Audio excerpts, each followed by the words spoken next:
emotion, but rather on deliberate choice to act in the best interest of the other person, even at the personal cost. So yung klase ng pag-ibig, pag pinag-usapan yung agape love ng Panginoon, ito daw ay hindi nakabase sa attention or emotion. So in short, kahit na hindi binibigyan ng response yung pag-ibig na ipinapakita at pinapadama mo, tuloy-tuloy ka pa din na magpapakita that kind of love. Amen. Amen? At hindi raw ito nakabase sa emotion. Ibig sabihin, kahit wala ka nang nararamdaman na pagmamahal o pag-ibig, tuloy-tuloy ka pa rin.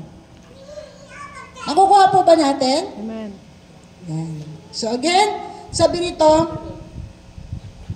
but rather on a deliberate choice, ito daw ay choice, to act in the best interest of other person, even at a personal cost. Yan. It is a selfless, unconditional, and sacrificial love that prioritizes the well-being of others. Ito daw pag-ibig na to na pinag-uusapan natin ngayon ay selfless, unconditional, and sacrificial love na pinapriority hindi yung makakabuti sa'yo, kundi yung makakabuti sa kapwa mo. Amen. Are you with me? Yan. And then, sabi pa po rito,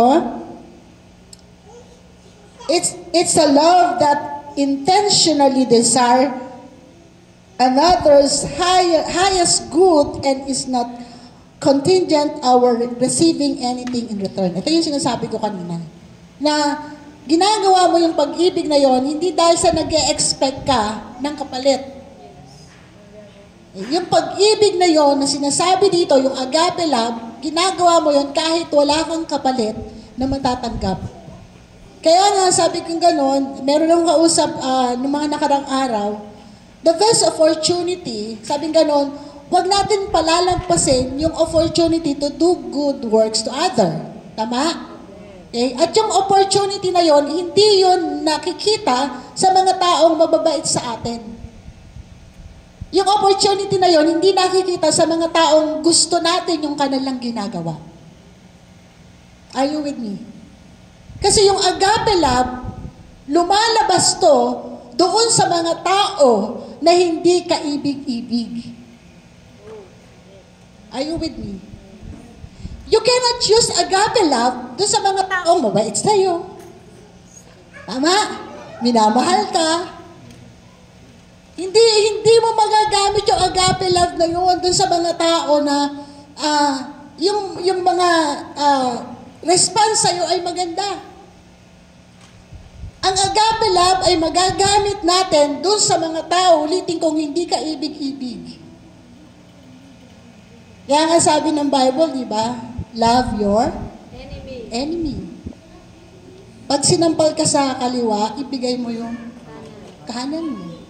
Pag kinuha yung balabal mo, ibigay mo yung buong kasuotan mo. Grabe si Lord, di ba? Kasi ganun yung ginawa niya sa atin. Ganun yung pinakita niya sa atin. Na kahit wala siyang nakikitang dahilan para mahalin tayo, minahal tayo ng Diyos. At maging ang buhay niya, ibinigay niya para sa atin. Magkaroon lang tayo ng buhay na walang hanggan, makasama lang natin siya. Amen? And when God commanded us to love other, this kind of love, mga kapatid, alam natin na kahit ito ay mahirap, pero posible. Why? Because God said. Napaka-imposible. Napakahirap pala, but it's possible. Why? Kasi bukod sa sinabi ng Diyos, ginawa na ng Diyos. Tama po ba? Amen? Let us continue. It is a love that intentionally desire another's highest good and is not contingent. Ito sinabi kanina, or receiving anything. Imagine, intentional. Sinasadya po ito. Tama? Ibig sabihin, it is a decision. Nakikita mo yung tao, yung pambihira. Lahat na lang ng kasamaan ginawa na sa'yo. Right? Pero kung paano, sinadya talaga ng Diyos na mahalin tayo, kahit na wala siyang makitang dahilan para mahalin tayo. Yun din ang sinasabi sa atin ng Diyos ngayon. Mahalin natin yung mga tao, intentional. Kahit na sinaktan ka na, kahit inalimura ka na, kahit sinira na yung pagkatao mo. Si Lord nga, di ba? At yung mga taong gumawa sa kanya ng masama, nung ipapako siya sa krus, at still, minahal pa rin ng Diyos. Kasama pa rin sila sa dahilan kung bakit siya pinako sa krus. And that is agape love. Amen? Okay? Tingnan po natin, key characteristic of agape love in the Bible. So John chapter 3 verse 16 and 1 Corinthians chapter 13. Number 1, unconditional. It doesn't depend on action, feelings, or responses of other person. Yan. Unconditional. Sabihin, yung pagmamahal mo, hindi nakadepende sa action, sa damdamin, sa response. Again, kahit na yung response niya ay pangit, sinabihan mo ng I love you, ang sagot sa'yo, I hate you, diba? Love pa rin. Unconditional nga eh. Amen? Ayan. Pangalawa, self-sacrificing. Pangalawa, self-sacrificing. It involves putting needs and desire of others before our own. Ayan. Kumbaga, inuuna mo yung pangangailangan ng iba. Di ba, meron nga mga instances na susubo mo na lang. Di ba? May lumapit sa'yo, lalo na pagka meron kang puso talaga na isang pastor. Ayan. Isasaing mo na lang. Merong nagsabi sa'yo, wala silang isasaing. Di ba? Bibigay mo pa rin eh. Hindi mo unahin kung ano yung pangailangan mo o nararamdaman mo. Uunahin mo yung mga tao na nakikita mo na dinadala sa iyo ng Panginoon. Amen? Pangatlo po, universal. It can be directed towards anyone, including enemies and those who may not reciprocate. Ito yung sinabi ko kanina. Universal siya kasi kahit kaaway mo, hindi lang yung mga kaibigan mo, kapamilya mo, kapuso, hindi po. Yan. Maging ka-enemy. Kasi lahat may kayo. Maging kaaway. Amen? Number 4, action-oriented. It is experienced through act of service, compassion, and kindness. Ayan. So, hindi mo po pwedeng masasabi na you love other na hindi mo naman ginagawa. Amen? Kaya nga meron di ba sa Biblia, sabing ganun, God bless you kapatid. Pero yung pangailangan niya, nasa iyo naman, tapos hindi mo naman binigay, nakukuha po natin, kailangan merong action. Ang pag-ibig sa Diyos ay hindi lamang sa pangaral at pagpapahayag ng salita ng Panginoon, higit sa ating mga gawa. Makita nila ang pag-ibig ng Diyos. Maranasan nila ang pag-ibig ng Diyos through our action, through our service. Kasi ang unbelievers, especially the unbelievers, hindi sila nagbabasa ng Bible. But when we apply kung ano sinasabi ng Bible about the love of God, the agape love of God, naniniwala ako mangungusap yun sa kanila. Action speak louder than word. Kahit araw-araw mo sabihin, mahal ka ng Diyos. Pero naman walang di naman makita at maramdaman sa'yo na talagang yung pag-ibig, yung agape love ng God ay nasa iyo. Mahirapan po tayo na convincein sila na talagang mahal sila ng Diyos. That's why it is important, action-oriented tayo. Again, it is expressed through act of service, compassion, and kindness. Service, compassion, and kindness. Malalim talaga. Marugdog na damdamin para sa ating kapwa. Huwag tayong mahirati lamang that every Sunday we are here kasi ligtas na tayo. Amen? Ligtas na po ba tayo? Amen. Huwag tayong mahirati doon. Kasi bakit? Meron sinabi ang Diyos eh. Love your God with all your heart. Diba? And love as yourself. Amen po ba? Praise God. Okay. Number 5, God's love for humanity. Agape is often used to describe God's love for humanity, which is characterized by His boundless mercy, forgiveness, and willingness to sacrifice for the sake of other. Tandaan po natin na ang ating pong tinutularan bilang mga Kristiyano, from the word Christian is Christ. Amen? That's why maging at higit sa pag-ibig, si Kristo po yung ating tinutularan. Kaya nga dito, sabi God's love for humanity. Agape is often used to describe God's love for humanity, which is characterized by His boundless mercy. Boundless mercy. Grabe yun. Walang hukay, walang katapusan na awa at habag sa mga tao. Na kahit na paulit-ulit gumagawa ng pagkakamali, katigasan ng ulo, hindi natatapos yung habag at awa ng Panginoon sa mga tao. So, ganun din tayo. Mamaya makikita po natin what is the connection of love and grace. Kasi bilang tao, napapagod tayo eh. Hello? Amen. Amen. Bilang tao, may limitation tayo eh. Amen? Tama po ba? So mamaya makikita natin ano yung kinalaman ng grace dito. Praise God. Okay. Jesus' life and teaching. Jesus' action and teachings embody agape love as He consistently showed compassion, forgiveness, and selfless service to others. Yan. Ito po yung connected sa number 5, Jesus' love and teaching. Again, Jesus' action and teaching embodied agape love as He consistently showed compassion, forgiveness, and selfless service to others. Selfless service to others. Wow! Ano po ba yung selfless service to others? Paano ba yun? Paano po ba yung selfless service? Meron po bang gustong kung paano po yun? Mag-share?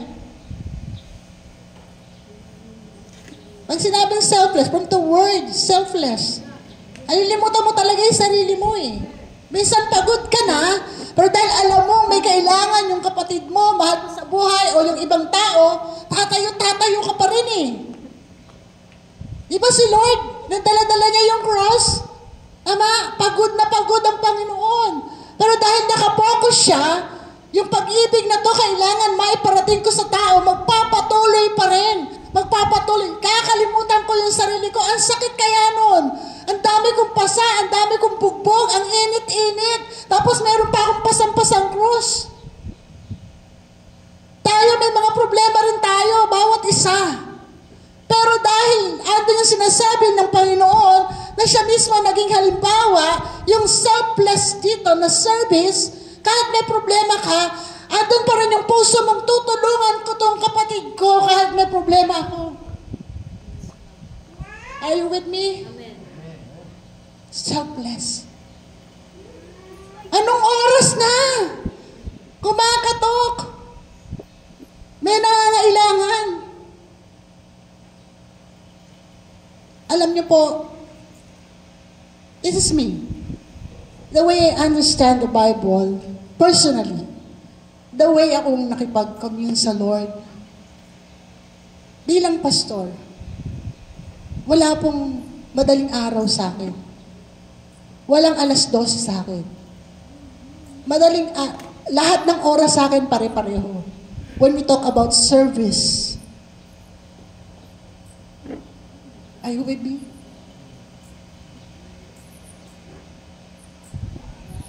Nandiyan po ba kayo? Amen. Amen. Although, there comes a time pag leading ng Holy Spirit, hindi ako nagre-response kasi may leading eh. Di ba? Parang si Lazaro. Panginoon, sabi ni Maria sa kanya, yung kaibigan, naghihingalo na. Pinadala yung mensahe, di ba? Pero hindi agad-agad nag-response ang Lord. Tumuloy pa rin siya sa kanyang gagawin. Right? And after ilang days, saka lang siya nag-response. Diba?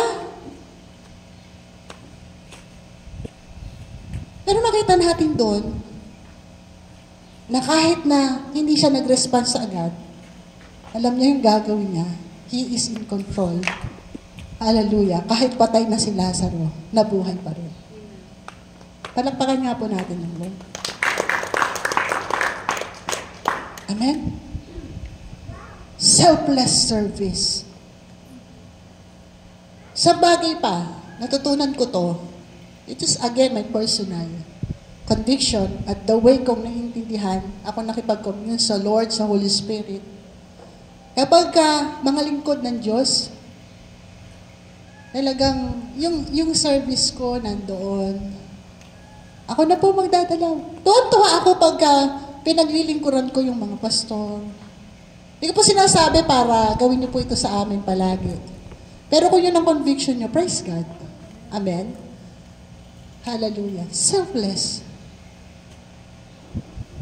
Pag dumarating ako doon sa lugar namin, ang una kong titignan yung pastor ko. May pagkain na ba ang pastor ko? Nagkape na ba? Kumain na ba? Hindi ko pinagwawalis ang pastor ko. Are you listening? Are you listening? Amen. I make sure pag dumating, bakit? Ang pastor ko, nag-iisip yan, nananalangin yan, nagpe-prepare yan ang ipapakain sa akin spiritually para ako ay magkaroon ng kalakasan.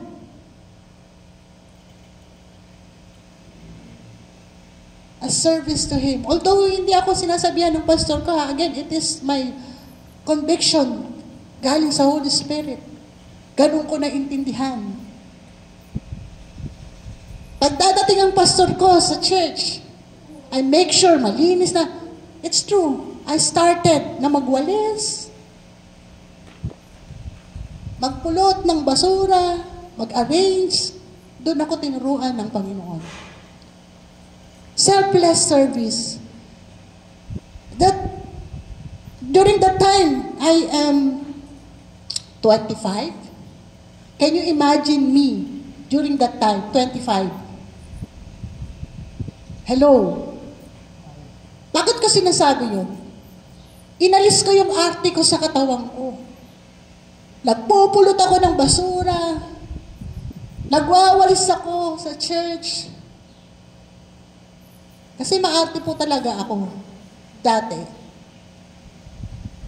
nung wala ako sa Panginoon. Hindi mo ako makikitaan na isgusin, tapos kung ano yung bitbit ko. Ngayon kahit anong bitbitin ko, okay lang sa akin. Ang mahalaga, maganda ako sa harap ng Diyos. Amen. Amen? Selfless service. Are you with me? At sabing ganon, yung ganon klase daw, yung action ng teaching, embodied agape love. Magagawa mo lang yun kapag yung ginagawa mo embodied. Ano ibig sabihin ng embodied? Kinakatawan o sinasangkapan ng agape love. Magagawa mo lang mag-serve selfless kapag andun yung agape love. Are you with me? Yung hindi mo nahihintay, yung utusan ka, hindi mo na sensitive ka sa nakikita mo. Sa church namin, kailangan dumating ako ng maaga. Kasi I want to serve my pastor, I want to serve yung aking mga kapwa manggagawa. Hindi yung pupunta na lang ako ako sa church para umupo at makinig. Hello? Nandiyan po ba kayo?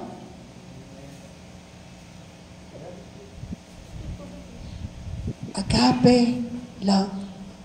Nandoon dapat sa ginagawa natin. Kumbaga, motivated tayo ng pag-ibig ng Diyos. Klase ng pag-ibig ng Diyos. Hallelujah. Okay? Ang ibig sabihin ng body, kinatawan, sinangkapan. Sa adobo, ano napapasarap? Para sa akin, bawang. Kasi merong iba't ibang adobo eh.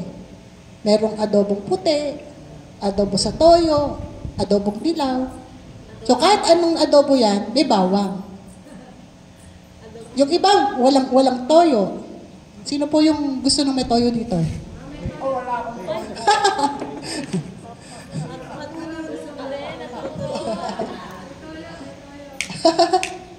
Diba? So, ganoon din sa paglilingkod natin, sa selfless service. Ang nagpapasarap doon is the agape love of God. At yun yung may power. Yun yung merong dating. Yun yung merong resulta. Pagka ganun ang ginawa nating service, wow, I'm telling you, hallelujah, hindi ka pa nangangaral ng sobrang daming pinapangaral patungkol sa pag-ibig ng Diyos. Pero dahil dala-dala mo yan, are you listening? Dahil dala-dala mo, taglay-taglay mo, kahit saan ka magpunta, yung agape love na yan, nararamdaman yan at nakikita ng mga tao. Praise God. Okay. In essence, agape love is a profound concept that calls for a radical shift in how we understand and experience love, emphasizing unselfishness, compassion, and commitment to the well-being of others regardless of their response. So sabing ganun, agape love is a profound concept. Ano ba ibig sabihin ng profound concept? Pag sinabing profound, sabing ganun, intense. Okay? Having or showing great knowledge or insight. Pag sinabing concept, idea.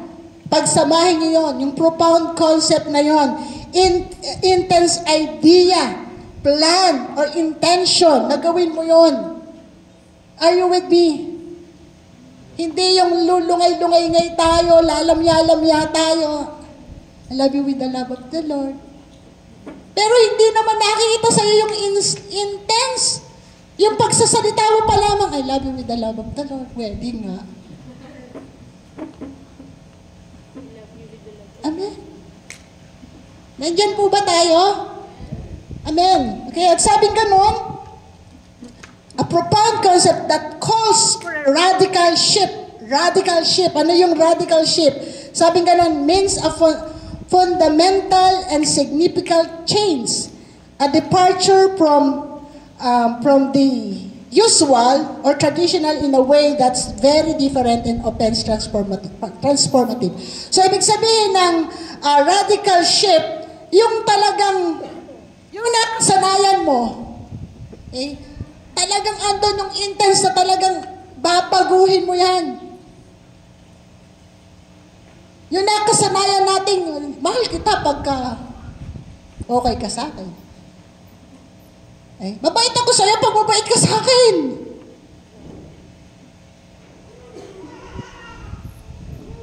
Hello?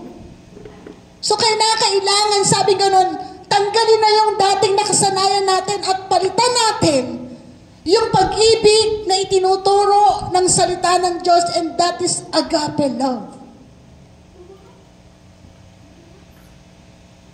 Are you with me? Yan po pag naintindihan natin itong agape love.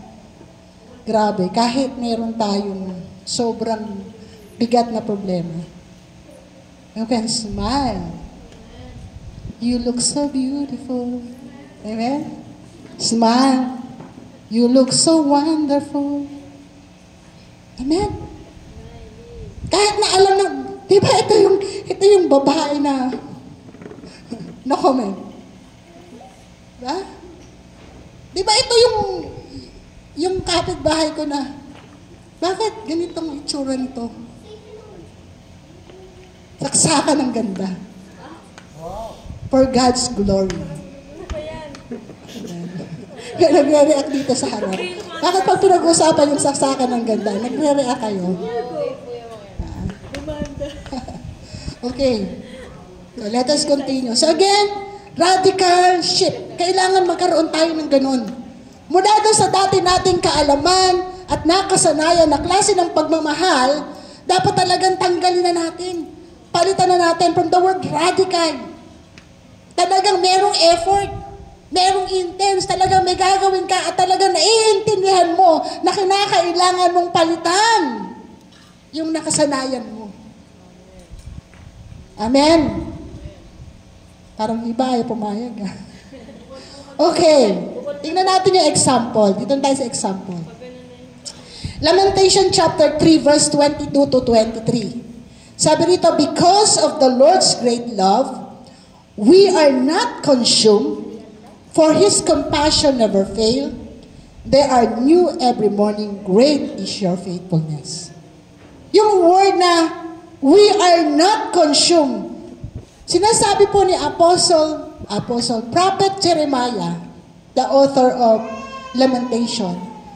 Ang Tagalog po ng Lamentation ay panaghoy.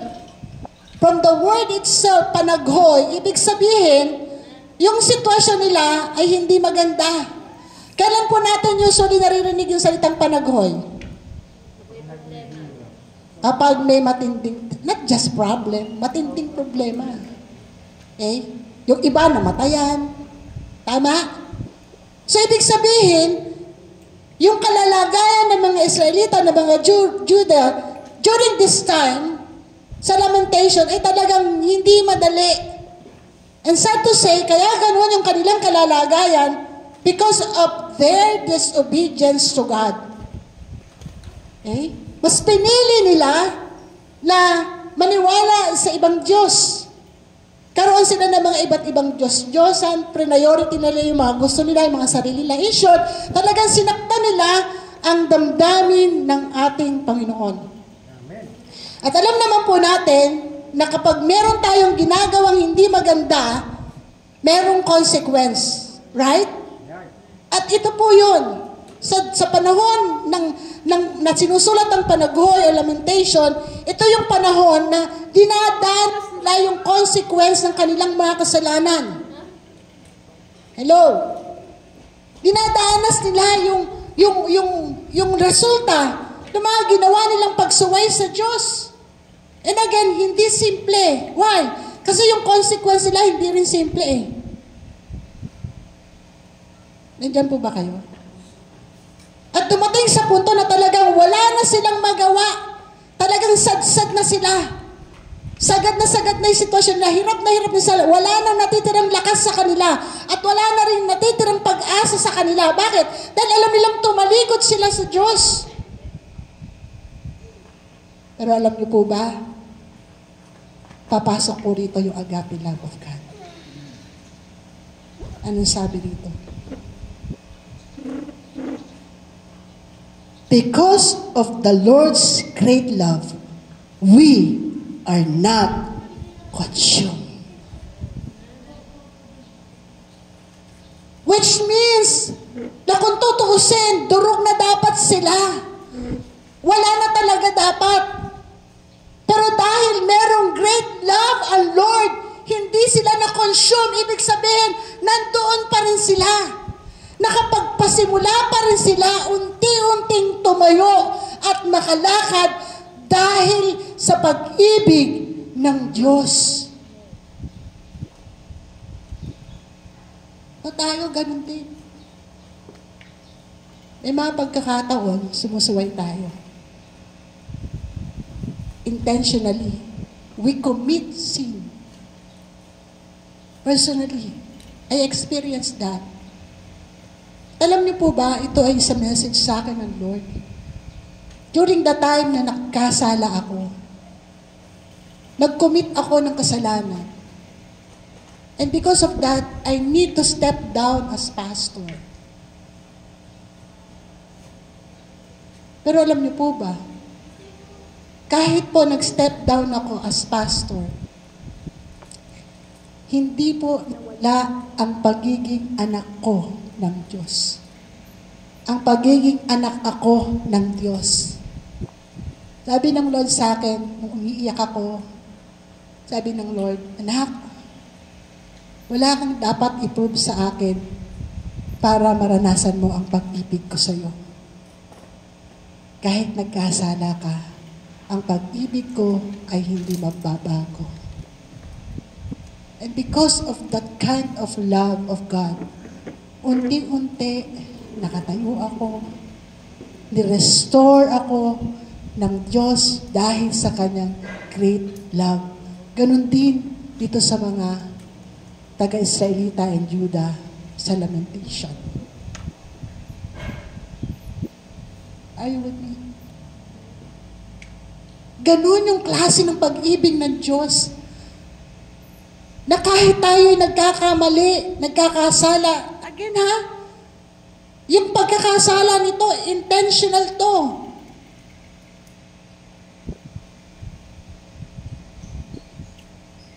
But despite of that, kahit tayo ay nagkakasala, dahil merong agape love ang Diyos, yun yung tumutulong sa atin. We are not consumed.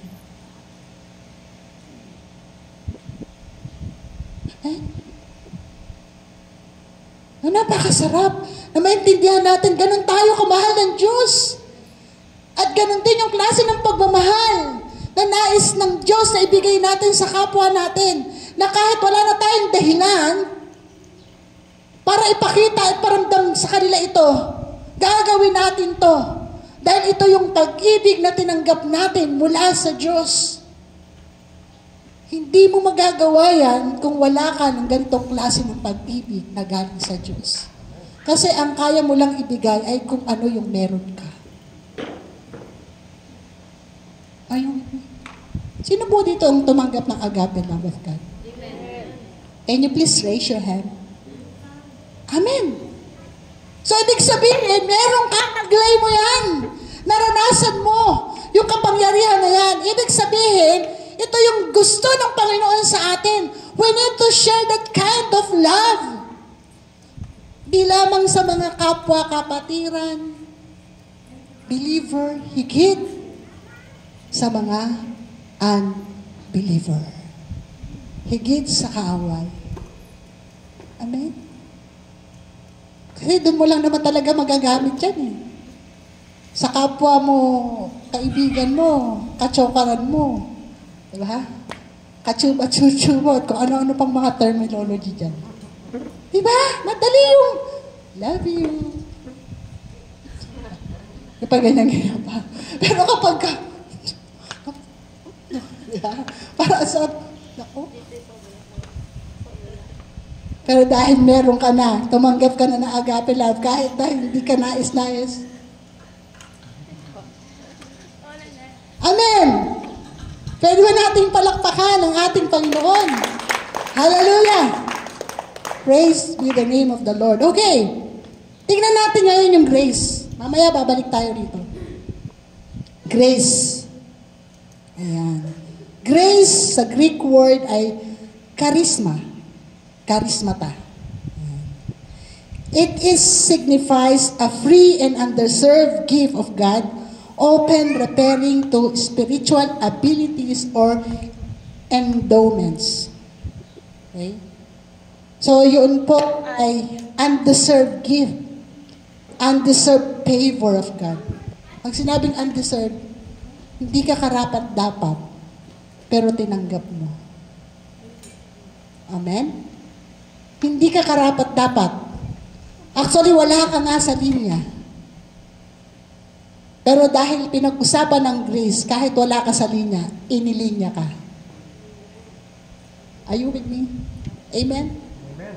Okay? Sabing ganon, open, referring, tumutukoy to spiritual abilities or endowments. Pag sinabing endowments, a quality or ability possessed or inherited by someone. Yan.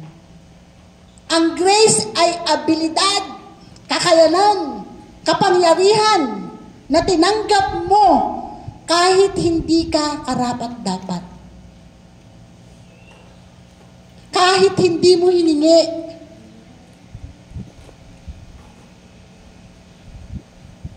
Amen. Grabe. Grabe si Lord. Alam ni Lord na kailangan mo ang grace. Kasi He created us. Alam niya kung hanggang saan lang tayo.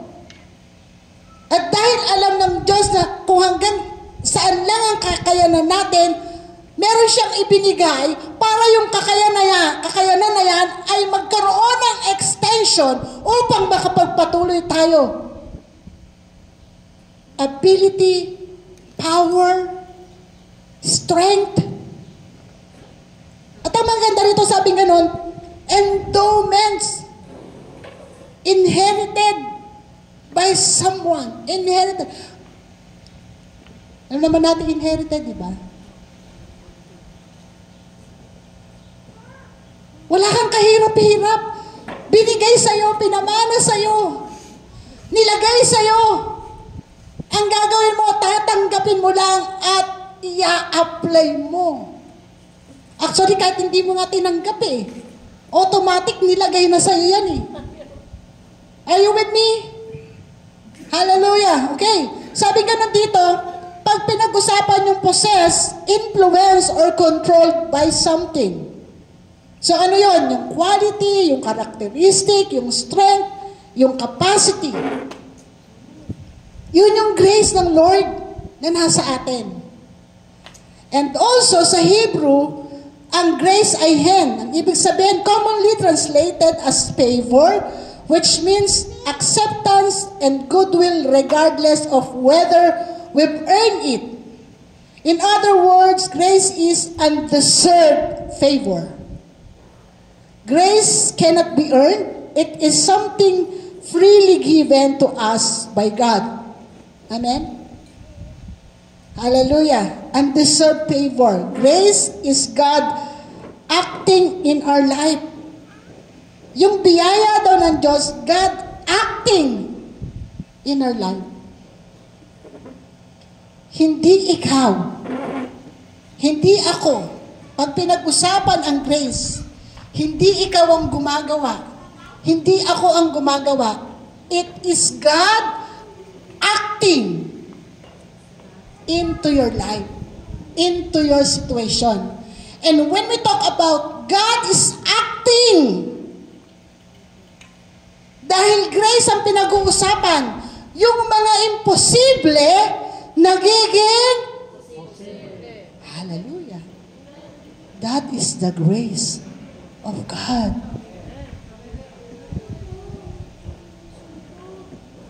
Are you listening? Hallelujah. Uulitin ko, mga kapatid. God's acting in your life when we talk about grace. Hindi ikaw ang gagawa. Ang Diyos ang gagawa. Ito yung kakayanan mo. Andito yung kakayanan mo, yung pasensya mo, yung love na kailangan mo, yung agape love. Wala Kahit binigay sa atin, pinarana sa atin, yung realidad, being a human, bilang tao, limitado tayo. Kaya ang grace ibinigay ng Lord sa atin. God acting. Ibig sabihin, andito lang tayo, pero dahil yung grace nilagay sa atin, magagawa natin, hindi na tayo yung gumagawa. Ang Diyos na ang gumagawa. Amen. Hallelujah. Sa bawat area ng ating mga buhay.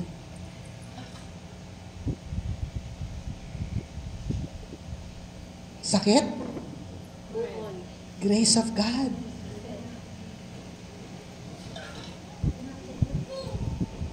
Amen?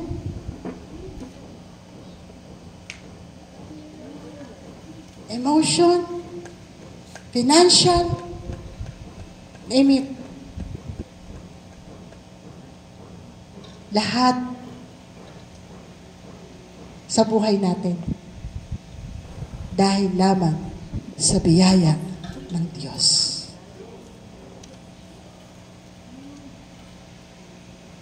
Lahat ay dahil sa biyaya ng Diyos. Maybe some of you hindi na nga makapunta rito. Maayaw na. Pero ba't nandito ka? Grace, Lord.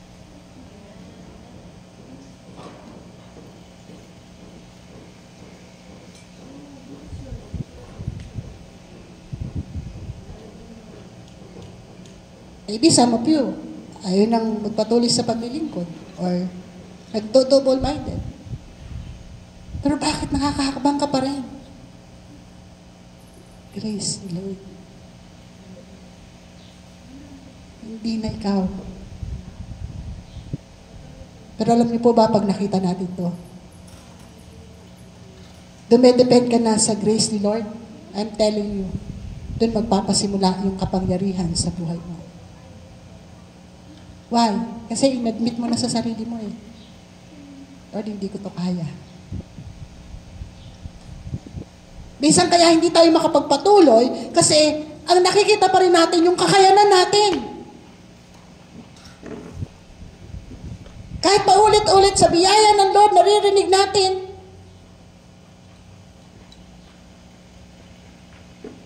Pero naririnig lang natin at sinasabi natin. Hindi natin lubusang nauunawaan ang biyaya ng Diyos. Again, grace of God's power.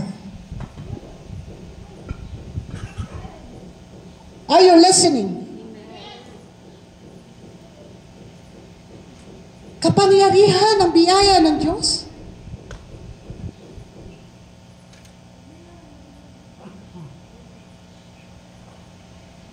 Meron akong narinig na kanta, joyful, about biyaya.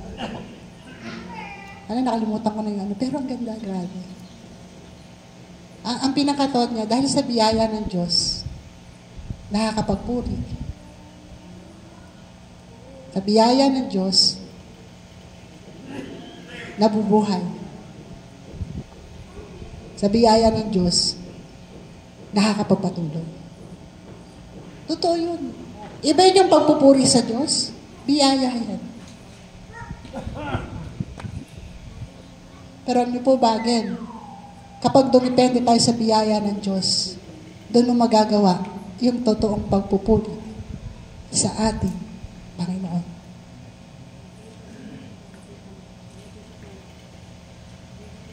Are you with me? Amen.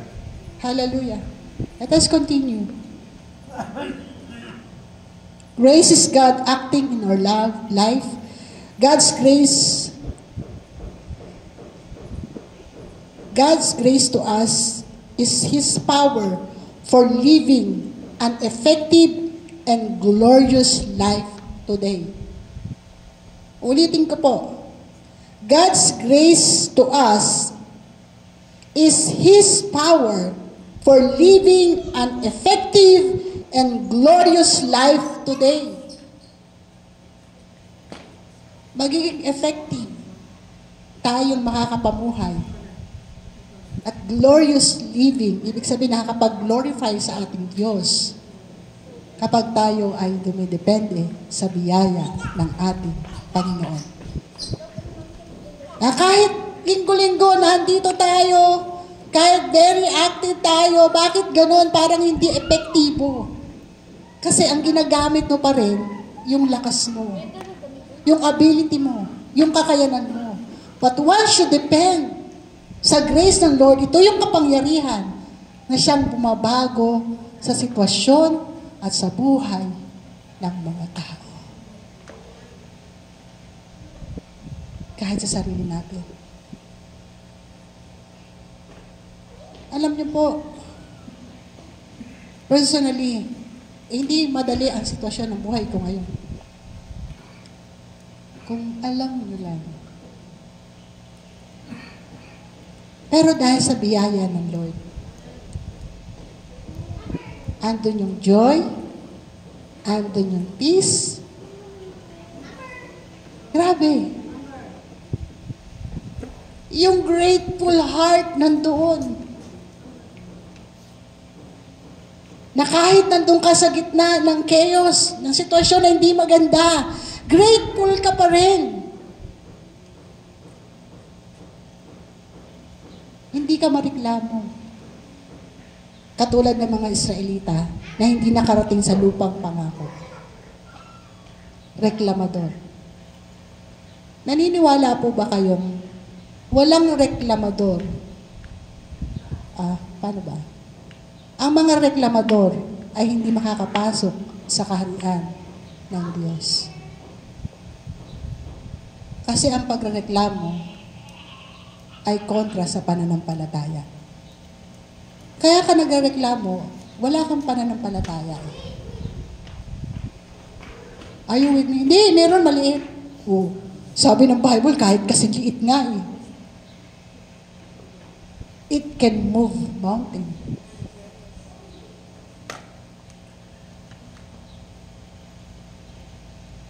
Wala talaga. Wag na natin i-justify yung sarili natin. The truth will set us free. Pag wala. Pag tinanggap mo yun pa lamang yung pasimula mo na gusto mong magkaroon. Kasi tinanggap mo na wala nga ako. Sige Lord, tulungan mo ako magkaroon ng pananampalataya kahit kasi liit ng butil ng mustasa. That can move mountain. Are you with me? Hallelujah. Okay. Sabi po rito, it is God acting generously. Wow. Pag pinag-usapan ng grace of God, hallelujah, it is God acting generously and powerfully to do for us what we cannot do ourselves. Grabe, no? Ito yung pagkilos ng Diyos. Hindi lang basta pagkilos, generously and powerfully na ginagawa. Hallelujah. Dahil alam ng Diyos, hindi natin kaya.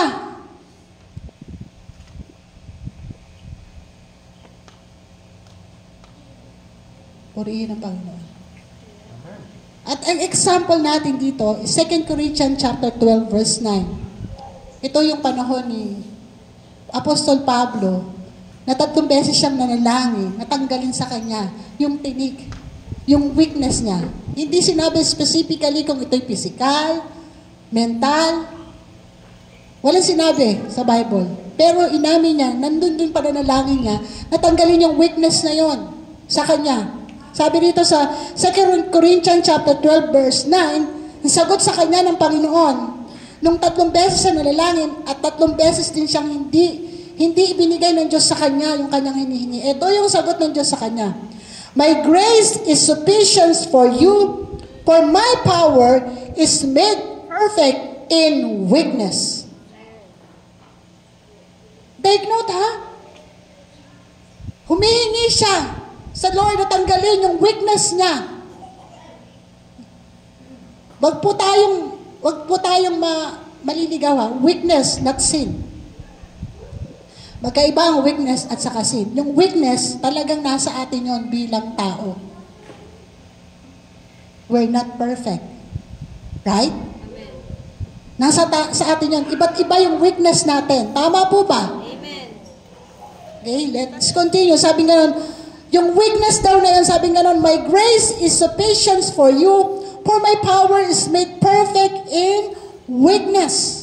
Ano ibig sabihin ng weakness? Weakness refers to a lack of physical, emotional, or mental strength. Amen. While sin is a conscious act that violates God's law or moral and standard. So magkaiba yung weakness at saka yung sin. Pero doon sa una nating binasa sa Lamentation, kasalanan ang pinag-uusapan doon. Amen? Kaya sila nahihirapan. Consequence ng kanilang kasalanan, sinadya nila. Okay?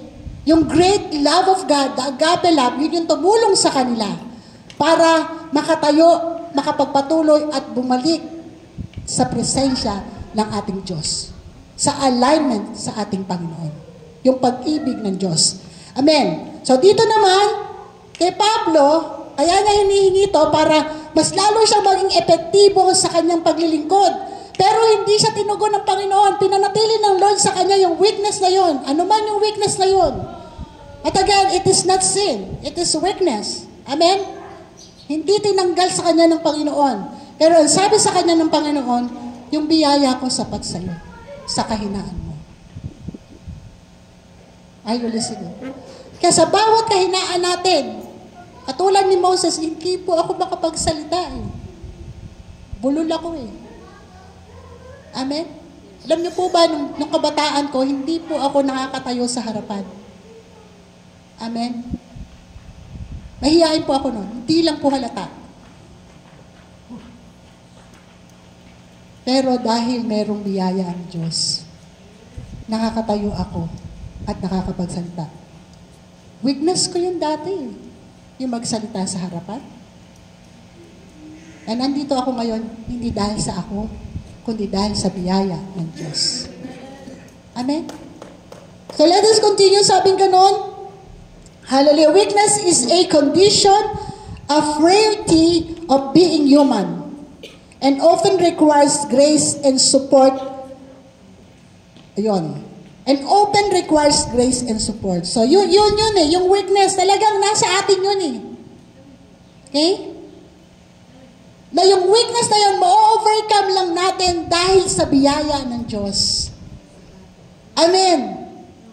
Kahit meron kang weakness, dahil may biyaya ang Diyos, sapat pa rin ang paglilingkod natin.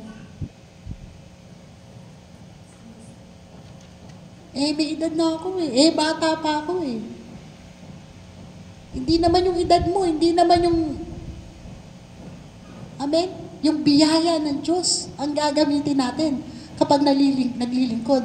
Yung agape love at biyaya ng Lord ang gagamitin natin sa buhay natin. Hindi tayo, it's not about you, it's not about me, it's about God. Hallelujah. Okay. Weakness. Number 1, a general lack of strength or ability. Pag sinabing weakness, a general lack of strength or ability. Number 2, a condition that can be overcome with support and grace. Condition that can be overcome with support and grace. Number 3, can be physical, emotional, mental, or spiritual. 4, not inherently sinful, but can be a vulnerability to sin. Yan. Ang weakness, hindi siya inherent simple. Okay? Ibig sabihin, wala sa'yo yung kasalanan. Pero, vulnerable ka. Ibig sabihin, pwedeng yung weakness mo maging dahilan para ikaw ay magkasala. Are you with me? Amen? Amen. Magkaiba po yun ha, yung kanina, consequence of sin. Dito, weakness talaga. Kay Pablo. Okay? Number 5, having character defects or weak points. We all have areas where we are lacking in our personalities and moral deficiency where we are unable to cope.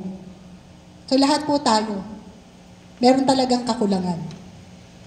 Ang mga tao po talaga ay kulang.